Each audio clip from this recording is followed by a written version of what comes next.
आलमी मंडी में खाम तेल की कीमतों में गुज़िश्ता रोज़ के मुकाबले में कमी रिकॉर्ड की गई। अमरीकी खाम तेल की कीमत $74 से कम होकर $72.20 फी बैरल की सतह पर आ गई, जबकि ब्रेंट क्रूड की कीमत $79 फी बैरल से घटकर $76.80 फी बैरल हो गई है। गुज़िश्ता रोज़ ईरान पर अमरीकी हमलों के बाद तेल की कीमतों में 7% तक इजाफा हुआ था।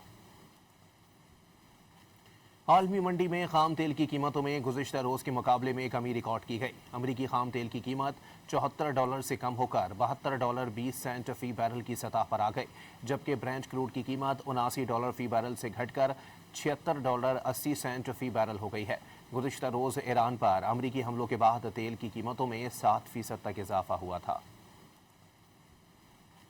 आलमी मंडी में खाम तेल की कीमतों में गुज़िश्ता रोज़ के मुकाबले में कमी रिकॉर्ड की गई। अमरीकी खाम तेल की कीमत $74 से कम होकर $72.20 फी बैरल की सतह पर आ गई, जबकि ब्रेंट क्रूड की कीमत $79 फी बैरल से घटकर $76.80 फी बैरल हो गई है। गुज़िश्ता रोज़ ईरान पर अमरीकी हमलों के बाद तेल की कीमतों में 7% तक इजाफा हुआ था। आलमी मंडी में खाम तेल की कीमतों में गुज़िश्ता रोज़ के मुकाबले में कमी रिकॉर्ड की गई। अमरीकी खाम तेल की कीमत $74 से कम होकर $72.20 फी बैरल की सतह पर आ गई, जबकि ब्रेंट क्रूड की कीमत $79 फी बैरल से घटकर $76.80 फी बैरल हो गई है।